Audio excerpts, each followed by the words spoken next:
They said the wedding bells rang before her childhood had even ended.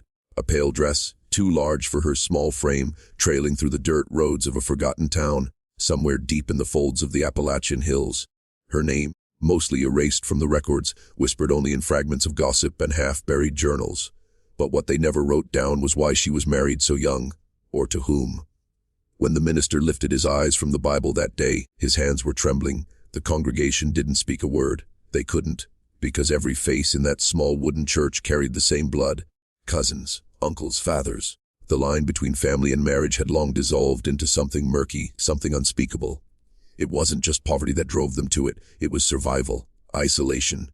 Generation after generation sealed away from the world, miles from the nearest road, raised to believe that keeping blood pure meant keeping their kind alive. But in the shadows of that purity, something else was growing. Deformities, madness, and a cycle that couldn't be undone. The bride was 12, her groom, twice her age, and her mother's brother. Her eyes, witnesses said, were blank, not terrified, not confused, just hollow, like she already understood that whatever she was walking into wasn't a life. It was a sentence. The marriage wasn't legal. But legality didn't exist here. Not in this hidden valley, where the sheriff's visits stopped at the edge of the forest. Not where graves were marked only by rocks and initials no one could read anymore. Out here, family wasn't just blood. It was law. It was destiny. And she, this fragile child in white lace, had become its sacrifice. Years later, when outsiders stumbled upon the remnants of the community, they found bones. Small, malformed, some barely recognizable as human. And among them, a photograph, faded, cracked but still visible. A girl in a wedding dress, holding flowers that had long turned to dust. Her story begins there. In that valley, in that silence. But it doesn't end there, because what happened next, what was born from that union, would echo through generations. The most inbred bride in American history wasn't just a girl. She was the beginning of a legacy the world was never meant to see. They called it the Hauler, a narrow stretch of land where the mountains swallowed sunlight before noon and the rivers ran thick with clay. Outsiders rarely came, and when they did, they didn't stay long. There was something in the air there. Something that made the hair on your arms rise, something that whispered, you don't belong here. In the late 1800s, the family that ruled that hollow had one rule: no one leaves and no one new comes in. They'd been there since before the Civil War, a tangle of brothers, sisters, cousins, and uncles who never knew another way to live. No schools, no churches except the one they built themselves. No records except the family Bible, and even that was written in shaky hands that confused father with son, sister with wife. The girl who would become the child bride was born in the middle of a harsh winter. Her mother was already sick, pale, weak, her speech slurred. They said she talked to people who weren't there, that she screamed the names of ancestors long dead. The midwife, the only woman within 10 miles, took one look at the newborn and whispered, "The curse lives on." Because even as a baby, she wasn't like the others. Her eyes were mismatched, one gray, one pale blue, and her cries came out like gasps, as if the air didn't want to stay in her lungs. By the time she was 10, she'd never seen a town, never seen a stranger. Her world was a single valley, a single family, a single belief, that to marry outside the bloodline was to die. The elders told stories of a boy who'd once tried to run, to find a life beyond the hills. They said the forest took him. Others whispered that it wasn't the forest at all, that it was the men who found him, men with the same last name, who made sure he never made it past the ridge. And so when her uncle came to her father with an offer to marry her before the next harvest, no one objected. It was what had always been done. But there was something different this time. The girl didn't fight. She didn't cry. She just nodded, her eyes empty, like she already knew that the moment she was born, this was where her path would end. That night, under the flicker of oil lamps, the family gathered. A ceremony, a feast. The hollow echoed with laughter that didn't sound human anymore, sharp, echoing, almost rehearsed. And outside, under the cold moon, the wind carried a sound that could have been a cry, or maybe a warning. The wedding was small, but everyone in the valley came. The men wore their best overalls, the women patched their only dresses. They brought jars of preserved peaches and corn liquor as gifts. In that world, that was luxury. A celebration in the name of family, though no one dared say what kind of family this was. The bride stood before the preacher, her hands clasped tight around a wilting bouquet. Her white dress had been made from an old curtain, yellowed at the edges. It was meant to symbolize purity, but in truth it was only fabric draped over decay, a ritual meant to hide the sickness already woven into their blood. The groom, her uncle, was a quiet man, broad shoulders, eyes that never met hers. He didn't look proud. He didn't even look alive. Some said he'd been chosen by the elders, that he didn't have a choice any more than she did. Others believed he wanted it. The truth was somewhere in between, a kind of madness that grows when people forget there's a world beyond their mountains. The vows were spoken softly, trembling words that faded into the fog. And when it was over, the preacher closed his book, wiped his forehead, and walked out without a word. He left the hollow that very night and never came back. Years later, his grandson told a reporter that his grandfather used to wake up screaming, mumbling about eyes in the dark, faces that looked too similar, too close, like mirrors stacked against mirrors until you couldn't tell who was who anymore. That first night of marriage, the valley was silent. No crickets, no wind, just the sound of something breaking quietly. Innocence, sanity, maybe even the line between what's human and what isn't. Because the girl, barely 12, became a wife before she became a woman. And months later, she became something else, a mother. The child was born sick. Its skin was thin, almost translucent. It didn't cry, it just stared with the same mismatched eyes as its mother. The elders called it the proof that the blood stayed strong, but in the dark corners of the one-room cabin, the women whispered a different word, punishment, and still the cycle went on. The family grew, not outward, but inward, folding in on itself like a dying star.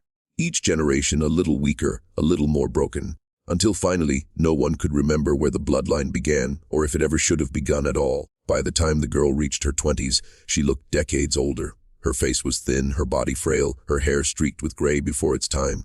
The valley had become quieter over the years, fewer births, more graves. The soil itself seemed to reject what they buried there. In the mornings, fog would cling to the fields like a ghost that refused to leave. Her children didn't play like other children. They wandered the woods barefoot, talking to trees, laughing at shadows. Some couldn't speak at all. Some had faces so alike it was difficult to tell where one ended and another began. The family called them the blessed ones. Outsiders, when they rarely came close enough to glimpse them, had another word, the forgotten. It was around then that rumors started spreading beyond the mountains. A traveling trader claimed he'd seen a village of ghosts.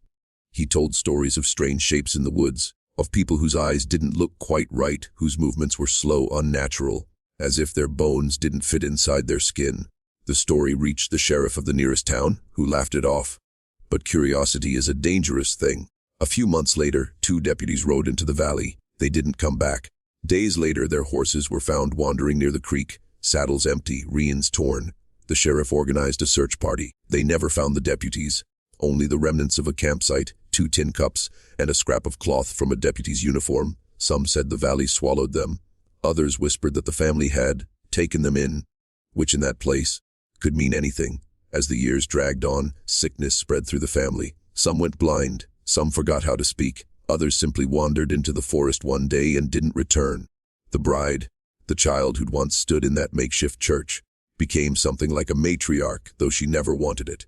Her voice carried through the hollow at night, singing hymns no one else remembered.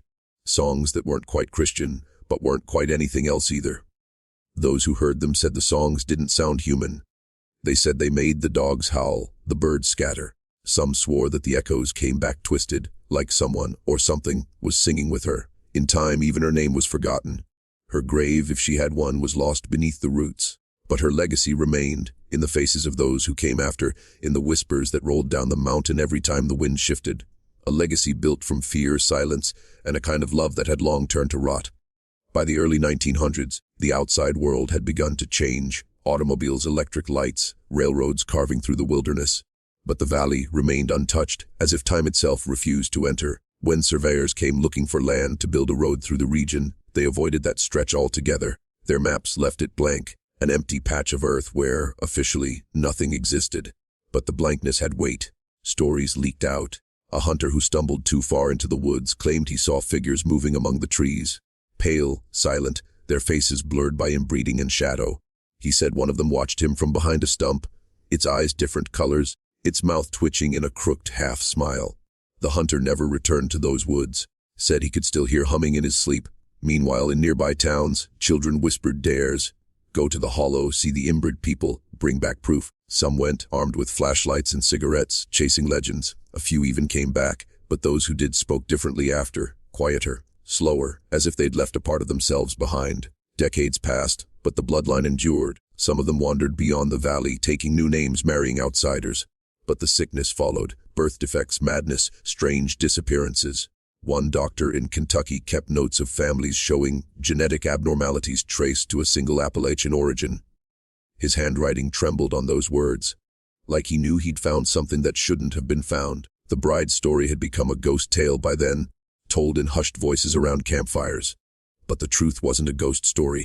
It was a lineage, real, alive, and still breathing. Her descendants, though scattered, carried her mark: the mismatched eyes, the slanted jawline, the silence when you asked where they came from. If you're still watching, you're already braver than most. Tell us in the comments, what would you have done if this was your bloodline? If you were born into a family where every door led back to the same house, the same face, the same secret? Because that's what she lived through, a world with no exits. And when people live too long without escape, something inside them begins to twist. They start to forget the difference between tradition and curse, between family and fate. And sometimes they start to believe that the curse itself is holy. It wasn't until the 1950s that the truth began clawing its way back into daylight. Journalists, anthropologists, even government researchers stumbled across the remnants of the valley community. What they found didn't fit neatly into reports or archives. It belonged to something older, darker, and too uncomfortable for polite society to name. Old shacks sagged under their own weight, windows broken, doors rotted. Inside, the walls were covered in drawings, childish scribbles of faces that all looked the same. The researchers found jars filled with preserved animals, family Bibles rewritten so many times the ink had blotted through the pages, and photographs, black and white, warped by moisture. In every one, the faces stared straight into the camera, unsmiling, eyes hollow, unblinking.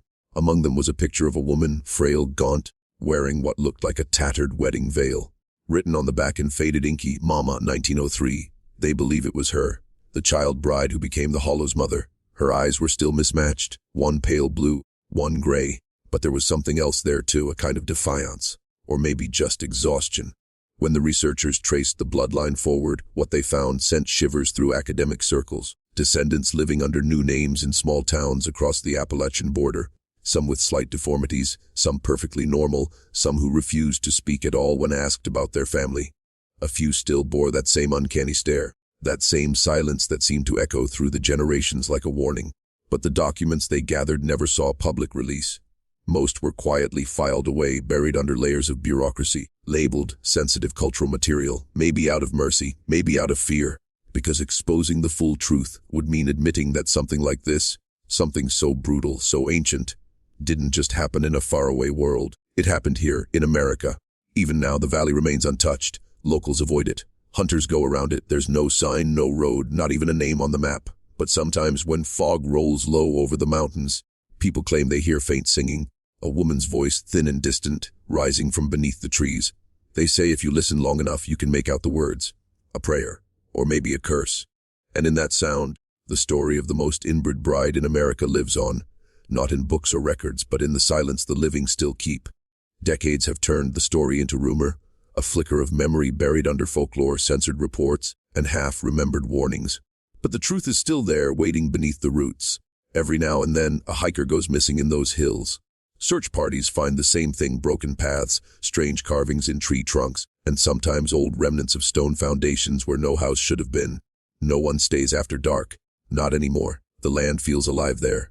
Locals say it breathes, that the mist rises and falls like lungs exhaling grief that never ends. Some believe it's haunted by the bride herself, trapped in the soil, watching every generation that dares come close. Others say it's not a ghost at all, but the land itself remembering what humans did to each other there, what desperation turned into ritual, what love became when the world forgot it existed. If you listen closely, you can still hear that old hymn drifting through the fog, the same one she used to sing in the night.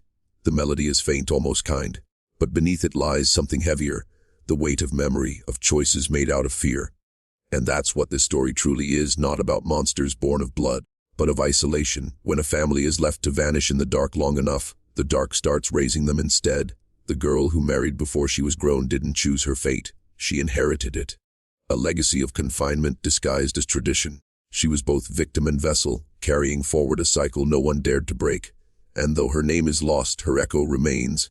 A reminder that beneath America's shining myths of progress and purity, there are valleys that remember otherwise. So when you drive through the Appalachian roads and see an unmarked trail veering into the woods, don't follow it. The silence there isn't empty. It's filled with everything this country tried to forget. Every secret it buried in the name of survival. Every face it left unnamed. Because somewhere, deep in that hollow, the wind still carries her story. And if you stand too long in the quiet, it might start to carry yours too. Disclaimer: this story is based on historical patterns of isolation and generational trauma found in remote American communities. It is told for awareness and reflection, not exploitation or judgment. Every voice deserves to be remembered, even the ones buried in silence.